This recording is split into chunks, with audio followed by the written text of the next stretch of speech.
आज हम स्टडी करने वाले हैं कौन सा?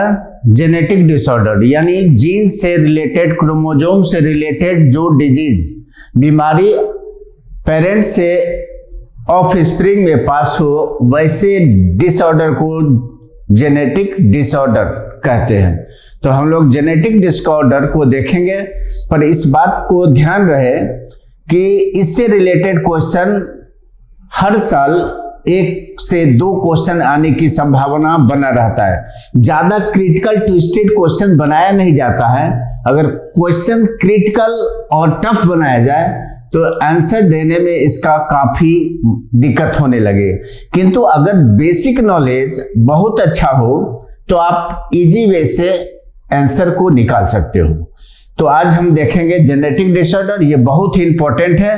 And the last point of the principle of inheritance का एक लास्ट टॉपिक है जेनेटिक डिसऑर्डर। तो आज हम उस पर बात करेंगे। तो मैंने टॉपिक क्या लिखा है? जेनेटिक डिसऑर्डर और डिजीज। तो ऐसा कोई डिजीज जो क्रोमोजोम से रिलेटेड हो, जीन में डिफेक्ट के कारण जो डिजीज होगा उसी को जेनेटिक डिसऑर्डर या डिजीज कहेंगे। तो इसको सिंपली कैसे राइट डाउन करेंगे? तो मैंने सिंपल डिफाइन कर दिया जेनेटिक डिसऑर्डर किसको कहा जाएगा। तो लिखा है the disease that caused due to alteration or change in chromosome। Alteration का मतलब पार्ट ऑफ द क्रोमोजोम में चेंज हो या नंबर में चेंज हो जाए। यहां मैंने क्या किया? क्रोमोजोम नंबर और part of chromosome and passes from parent to offspring, parent से ऑफस्प्रिंग में जाए या प्रोजेनी में नेक्स्ट जनरेशन में, इज कॉल्ड जेनेटिक डिसऑर्डर। अब जेनेटिक डिसऑर्डर 2 तरह का हो सकता है। कैसा? तो जेनेटिक डिसऑर्डर को हम इस तरह से डिवाइड कर दे 2 पार्ट में। पॉइंट म्यूटेशन, पॉइंट का मतलब पार्ट ऑफ क्रोमोजोम के न्यूक्लियोटाइड में, सिंगल न्यूक्लियोटाइड जीन में, एक ही जीन के न्यूक्लियोटाइड में चेंज हो जाए तो पॉइंट म्यूटेशन, या इसी को मेंडेलियन म्यूटेशन भी कहते हैं। और सेकेंड, क्रोमोजोम के यानी नंबर ऑफ क्रोमोजोम में चेंज हो जाए, नंबर। तो मैंने यहां क्या किया? क्रोमोजोमल कर दिया, क्रोमोजोम के नंबर। तो इसमें होगा क्रोमोजोमल म्यूटेशन। और पहला क्या है? Point mutation. ये पहला ग्रुप और दूसरा group. Simple disorder, genetic disorder 2 तरह का, मेंडेलियन म्यूटेशन या point mutation, and second is the chromosomal. Chromosomal mutation अब 2 तरह का हो सकता है, एनयूप्लॉइडी और दूसरा यूप्लॉइडी। तो सबसे पहले हम मेंडेलियन म्यूटेशन या पॉइंट म्यूटेशन की बात करते हैं। नाम से यह बहुत क्लियर हो गया कि पॉइंट का मतलब DNA that will be made. DNA किससे बना है? न्यूक्लियोटाइड से। एडेनिन, थाइमिन, ग्वानिन वाला बेस पेयर को पकड़ो, थोड़ा सा ये पकड़ो। अगर मैंने क्या किया? इस तरह से डीएनए बनाया। अगर इधर ए लिखा तो यहां टी, सी तो यहां जी, यहां सी तो जी, जी तो सी, ए तो टी, सी जी टी तो यहां ए। ये सब क्या है? ये पार्ट है डीएनए। अगर वह टुकड़ा, इतना बड़ा डीएनए का टुकड़ा जो एक कैरेक्टर को कंट्रोल, सपोज करो कि ये वाला टुकड़ा, इतना सारा पार्ट कैरेक्टर कंट्रोल कर रहा है, यानी प्रोटीन बना रहा हो, यानी ये एमआरएनए बनाया प्रोटीन, इसके बाद क्या हुआ? प्रोटीन बनाया। Protein that will be work as hormone और act as a enzyme. Hormone क्या करेगा? रेगुलेशन, फिजियोलॉजिकल फंक्शन, और एंजाइम करे बायोकेमिकल रिएक्शन। उससे क्या होगा? Character control. अगर इस सीक्वेंस में अगर जी और सी में यहां पर एक सिंगल न्यूक्लियोटाइड में चेंज हो, जी के जगह अगर ए ही आ जाए या फिर टी आ जाए, सी आ जाए, तो इस स्थिति में अब यह mRNA that will be change, ये चेंज हो जाएगा, प्रोटीन चेंज हो जाएगा। प्रोटीन चेंज होगा, nature of hormone that will be change और nature of enzyme will be change. तो चेंज होने से क्या होगा? वह फंक्शन जो पर्टिकुलरली पहले वाला एंजाइम था या हार्मोन, उससे जो काम हो रहा था वो अब नहीं होगा। तो अल्टरेशन हो गया किसके कारण? सिंगल न्यूक्लियोटाइड के कारण। तो ऐसे म्यूटेशन, ऐसे डिसऑर्डर को हम क्या कहेंगे? Point mutation. तो इसको सिंपली हम कैसे समझेंगे? तो डिफिनेशन से क्लियर है, when change in single nucleotide, single एक ही न्यूक्लियोटाइड में चेंज हो, किसके न्यूक्लियोटाइड में? DNA, single nucleotide in DNA, that leads to alteration of phenotypic expression. एक अगर सिंगल न्यूक्लियोटाइड में अगर चेंज हो तो फेनोटाइप के एक्सप्रेशन में चेंज हो जाए, तो ऐसे म्यूटेशन को, ऐसे डिसऑर्डर को क्या कहेंगे? पॉइंट म्यूटेशन या Mendelian mutation. The best example क्या है? पहला example sickle cell anaemia. Sickle cell anaemia क्या है? Normally the shape of RBC is biconcave, biconcave shape रहता है। और आरबीसी का मेन फंक्शन क्या है? Transportation of the oxygen and carbon dioxide from outside, from lungs to the different part of the body and collect CO2 from the different part of body and release it at the site of the alveoli। अगर normal जो RBC का shape कैसा है? Biconcave, ऐसे biconcave shape होता है। ये side view देख रहे हैं। अगर यह शेप कैसा हो जाए? सिकल शेप स्ट्रक्चर हो जाए तो यह कैसा था? बाइकनकेव, अब क्या हो गया है? सिकल्ड। तो ऐसी स्थिति में आरबीसी का जो काम था फेनोटाइप, ऑक्सीजन ट्रांसपोर्ट का, अब लेस हो जाएगा और इसीलिए नाम पड़ गया। एनीमिया का मतलब है आरबीसी के शेप में चेंज हुआ। क्यों हुआ? तो इसके एनीमिक पर्सन है, उसमें एनीमिया में क्या होगा? पर्सन को ऑक्सीजन की कमी, जितना चाहिए ऑक्सीजन बॉडी डिमांड उतना फुलफिल नहीं हो रहा है, यानी रक्त में ब्लड की कमी। ब्लड में किसका कमी है? तो आरबीसी। पर कमी किस चीज का सेंस में है? हीमोग्लोबिन में कमी आ गया है? तो नहीं, उसके शेप में चेंज होने से उसका जो काम था आरबीसी का ट्रांसपोर्टेशन, वह इनहिबिटेड हो गया, वह रुक गया है, पर कम ऑक्सीजन कम ले जा रहा हो। तो यह कंडीशन, ऐसा क्या हुआ इसमें? तो आप जानते होंगे कि haemoglobin 4 polypeptide, 2 alpha 2 beta chain और हेमोग्लोबिन से हेम आयरन ग्रुप है। बीटा चेन जो होता है आयरन का, हीमोग्लोबिन का, ये आयरन ग्रुप है। मान लो कि यहाँ आयरन और मैंने यहां पर पॉलीपेप्टाइड चेन बनाया, ये हो गया अल्फा और ये अल्फा, ये बीटा और ये वाला बीटा चेन। बीटा चेन ये है बीटा चेन और ये अल्फा। बीटा चेन के 6 नंबर पोजीशन पर होना चाहिए था ग्लूटामिक एसिड, तब क्या होगा? Normal beta chain.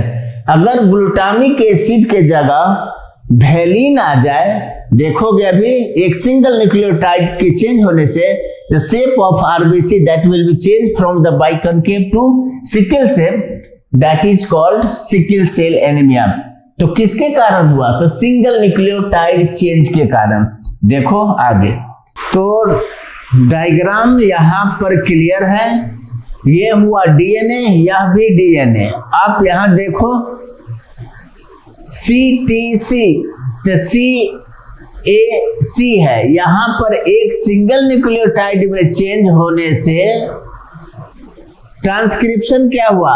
एक ही स्ट्रैंड का, डीएनए का 2 स्ट्रैंड होता है उस पर, जिस पर कोडिंग होता है ये वाला। इसका क्या किया? C का G, T का A और C का G। सॉरी, यहां पर क्या होगा? ऑलरेडी G होगा। तो इसका ट्रांसक्राइब किया तो C के जगह G, A, C के जगह G, T के जगह A, C के जगह G। यहां पर क्या हुआ है? एक सिंगल A के जगह पर न्यूक्लियोटाइड बेस में चेंज आने के कारण C का G, A का T आएगा, किंतु आरएनए में थाइमिन नहीं होके यूरासिल U और C का G। अब यह कोड करेगा mRNA ग्लूटामिक एसिड के 6 नंबर। मान लो कि यहाँ पर और कुछ कोड होता तो इससे क्या होता है, यहाँ पर प्रोटीन, यहाँ पर प्रोटीन, यहाँ पर प्रोटीन, यहाँ पर प्रोटीन, और इससे ये, तो ये 1 नंबर है और ये 2, 3, 4, 5 और इस 6 नंबर पर क्या है, ग्लूटामिक एसिड। तो अगर 6 नंबर पर ग्लूटामिक एसिड है तो shape of RBC that will B biconcave. किंतु अगर यहाँ पर ये कोड GUG किसको कोड कर रहा है, वेलिन को 6 नंबर पोजीशन पर बीटा चेन में। अब यह शेप क्या हो गया आरबीसी का, सिकल शेप हो गया। तो एबनॉर्मल हीमोग्लोबिन को हम सिकल शेप को दिखाने के लिए HbS, Hb मतलब यहाँ हीमोग्लोबिन, S का मतलब सिकल शेप, और हीमोग्लोबिन है पर कैसा, यह नॉर्मल है, नॉर्मल के लिए A और सिकल सेल के लिए S, पर यह किसका कंडीशन है, ऑटोजोम्स में चेंज है, सेक्स क्रोमोजोम में नहीं है। इसका मीनिंग है कि मेल और फीमेल दोनों ही अफेक्टेड होगा। चूंकि ऑटोजोम क्रोमोजोम में चेंज हुआ है, ऑटोजोम के क्रोमोजोम के में चेंज होने के कारण यह कैसा होगा, दोनों मेल एंड फीमेल दोनों affected by the same ratio. अगर सेक्स क्रोमोजोम में होगा तो हो सकता है कि एक को हो दूसरे को ना हो। यह कंडीशन है सिकल सेल एनीमिया। तो यह डिफिनीशन से क्लियर हो गया कि अगर सिंगल न्यूक्लियोटाइड में चेंज हो तो यह डिसऑर्डर जो होगा उसको हम क्या कहेंगे, जीन म्यूटेशन और मेंडेलियन म्यूटेशन। तो मैंने क्वेश्चन पुट किया कि a male is married to a female but mother of male is carrier of sickle cell anemia, then what will be the chance of their child affected by the disease? Question ये है, option है 25%, 50%, 75% and none. इस तरह के question को कैसे handle किया जाए, ठीक है। तो इसको इस तरह के क्वेश्चन को हैंडल करने के लिए पहले कुछ बातों को समझना जरूरी है। मैं इसे बता रहा हूं। अगर HbA लिखा रहा है तो यह कहलाएगा नॉर्मल। किसके लिए, मेल के लिए भी ऐसे दिखाओगे, फीमेल के लिए भी ऐसा ही साइन होगा। चूंकि कैसा है, ऑटोजोमल है। अगर HbA और HbS रहे तो यह नॉर्मल मेल और फीमेल दोनों के लिए होगा, बट कैरियर कहलाएगा। ये क्या कहलाएगा, कैरियर। अगर HbS और HbS, तब इस कंडीशन में सिकल सेल एनीमिया कहलाएगा। पर किस में, मेल के लिए भी फीमेल के लिए। तो क्वेश्चन क्या था, मेल कैसा है, mother of male is carrier. तो मेल का HbS और HbA लिखे तो यह क्या हुआ, मेल, और मेल का ये मदर कहलाएगी। क्या कहेगा, मदर। जिसका मैरिज किससे हुआ, फीमेल से। फीमेल कुछ कहा नहीं गया, इसका मतलब है HbA और HbA है, यानी नॉर्मल फीमेल है। अब मेल का पॉसिबिलिटी है, ऐसे कंडीशन में जब भी होगा तो कैरियर होगा। देखो अगर ऐसा इसका फादर होगा HbA तो गैमेट क्या बना, पॉसिबिलिटी HbA और HbA फीमेल का।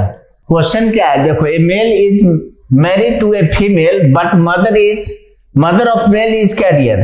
Mother of male is carrier, male है, इसका मदर क्या है, कैरियर है बट नॉर्मल। तो ऐसे स्थिति में यह जो मेल होगा वह भी चांसेस क्या है, 50% चांस है कि कैरियर होने का।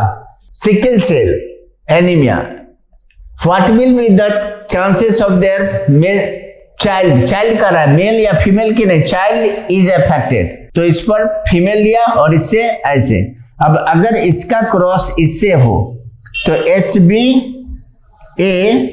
और HbA आया तो नॉर्मल मेल और फीमेल। अगर इससे कंडीशन हो तो उसमें भी HbA और HbA आया। किंतु अगर इससे होगा तो क्या होगा, HbA HbS और इससे आया तो HbA HbS। कैरियर है पर अफेक्टेड नहीं है, कैरियर है अफेक्टेड नहीं है। कैरियर ये क्या है, नॉर्मल मेल हो या नॉर्मल फीमेल, इसमें एक भी चाइल्ड अफेक्टेड नहीं होगा। तो आंसर क्या लगेगा, नन। इसमें से जवाब आएगा none. Phenylketonuria is another genetic disorder. ठीक है, तो मैंने यहाँ क्या लिखा है, फेनाइलकीटोन्यूरिया। इट इज, ध्यान रखना है, इट इज इनबॉर्न यानी जन्म से ही होने वाला, इनबॉर्न मेटाबॉलिक डिसऑर्डर। यह क्या है, जन्म से ही इनबॉर्न मेटाबॉलिक डिसऑर्डर है। यह क्यों होता है, तो due to change in single nucleotide, इसलिए हम इसको क्या कहेंगे, पॉइंट म्यूटेशन कहते हैं। तो it occurs due to change of point mutation, ध्यान रखना है, point mutation affected individual can not convert phenylalanine. यह जो एमाइनो एसिड है फेनाइल एलानिन, इसको कन्वर्ट नहीं कर पाता है, किस में, टायरोसिन। ध्यान रखना है, phenylalanine can not be converted into tyrosine due to lack of किस एंजाइम की।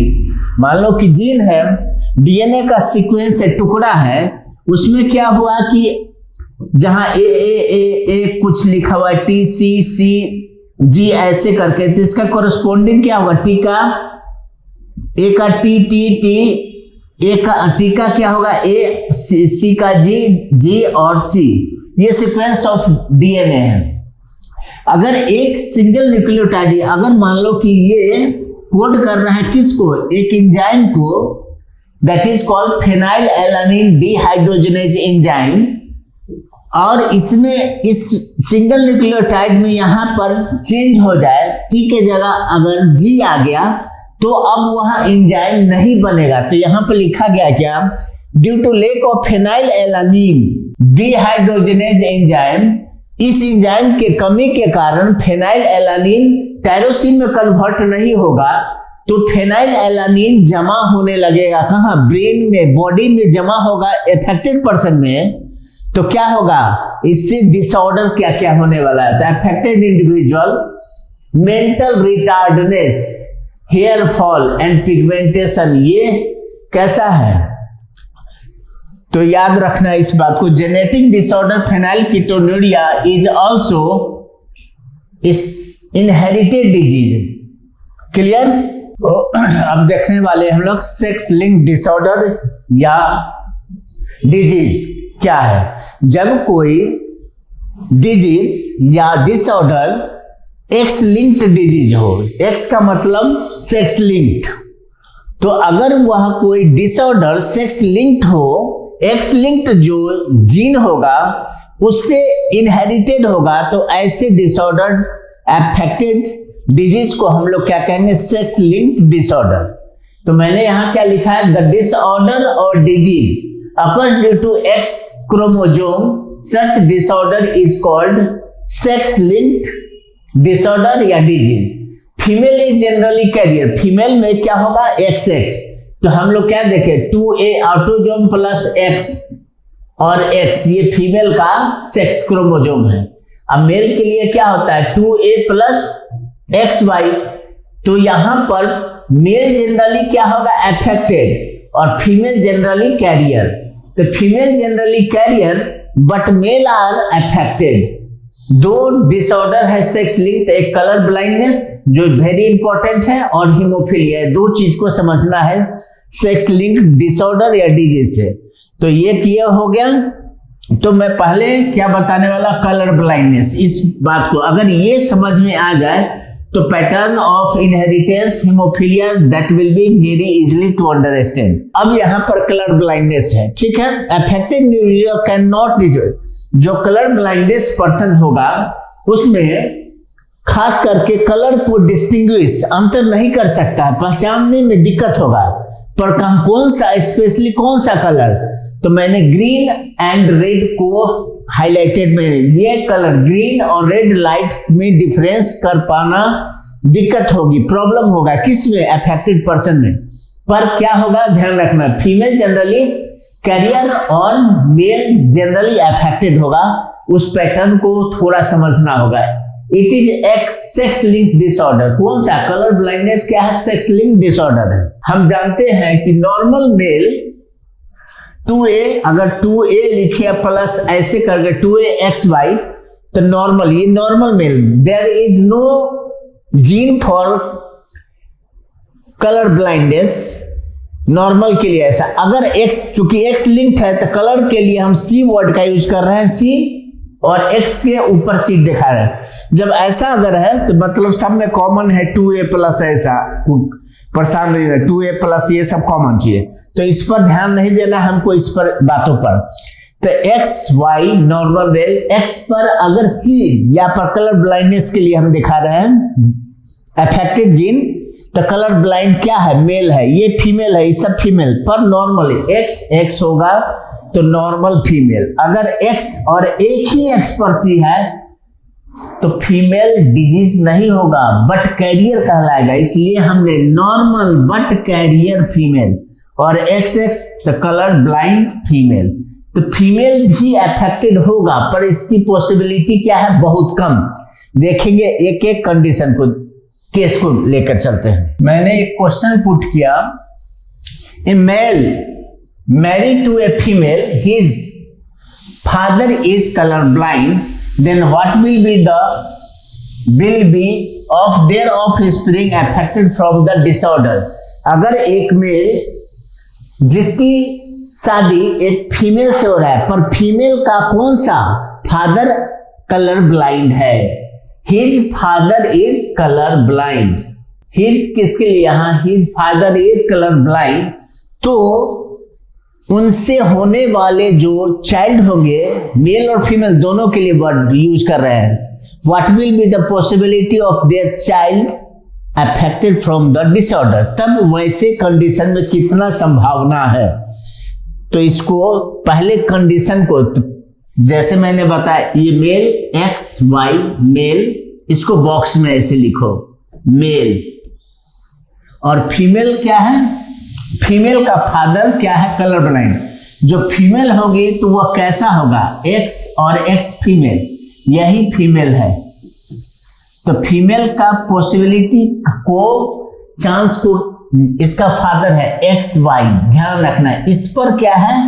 कलर ब्लाइंड का जीन, इसका फादर बीमार है, तो यह X जो आएगा वह ऑलवेज क्या होगा? कैरियर। इससे जो फादर है, मदर उसका नॉर्मल ही मान लो XX ऐसा, तो उसमें जो भी X आएगा, ये दोनों ही कंडीशन में क्या होगा? फीमेल क्या होगी? कैरियर होगी। अब एक फीमेल कैरियर हो गई, मेल यहाँ नॉर्मल है, तो पक्का है एक मेल तो फंसने की संभावना XY, इस पर क्या होगा? जीन ये वाला होगा यहाँ पर, ये C हम इसका लिखे, और एक मेल इसका और इसका क्या होगा? X, ये Y और C, तो यहाँ पर C, तो ये अफेक्टेड मेल, ये अफेक्टेड मेल हुआ, यानी हिमो, इसको क्या कहा जाए? Colour blind mail. अगर ये वाला इससे करें तो क्या होगा? XY नॉर्मल मेल, और फीमेल क्या होगी? ऑलवेज बच जाएगा, यहाँ पर फीमेल X और एक XX। इस पर अगर एक कंडीशन हम ले ले तो फीमेल 50% चांस है कैरियर का, पर बीमार में फीमेल चार में से क्या हुआ? एक चाइल्ड क्या हुआ? बीमार हुआ, अफेक्टेड हुआ, तो क्या हो गया answer? 25% is the correct answer. तो क्या हीमोफीलिया या इसको ब्लीडर्स डिजीज के नाम से जाता है। अगर कभी किसी पर्सन को अगर इंजर्डी हो जाए, डैमेज हो जाए, ब्लड वेसल रप्चर्ड हो जाए, तो blood that will B continue flow होता जाएगा। अगर उसको इमीडिएट प्रिकॉशंस नहीं मिला तो ब्लड का लॉस इतना अधिक हो जाएगा कि ब्लड का वॉल्यूम कम हो जाएगा और इससे पर्सन क्या कर जाए? डेड कर जाएगा। तो कहा गया है कि यह सेक्स लिंक डिसऑर्डर है। कैसा डिसऑर्डर? सेक्स लिंक्ड, पर फीमेल जनरली कैरियर, क्योंकि फीमेल के पास 2 X है, X मतलब sex chromosome X and X, और मेल के पास एक ही XY, तो एक ही X है, पर कैसा जीन है यह? या किस तरह का, एक्स से रिलेटेड है, तो फीमेल क्या होगा, जनरली कैरियर, रेयरली डिजीज होगा। तो मेल क्या होगा, जनरली अफेक्टेड होगा, फीमेल कैरियर होगी। तो मैंने यहां पर क्या लिखा, when affected person injured, loss of blood continued and immediate precaution can not be taken, person died. XX normal female, XH मतलब gene for haemophilia is on 1 X chromosome, तो फीमेल कैरियर होगी but not affected, normal but career.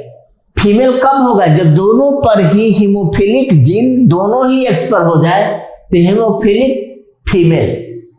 Mail क्या है, normal XY और X पर H डाल दिए हैं तो हीमोफिलिक मेल। तो सेम पैटर्न ऑफ इनहेरिटेंस है जैसा मैंने कलर ब्लाइंड को बताया, ठीक उसी तरह हीमोफीलिया का केस लेकर के सॉल्व किया जा सकता है। यही था सेक्स लिंक्ड इनहेरिटेड डिजीज।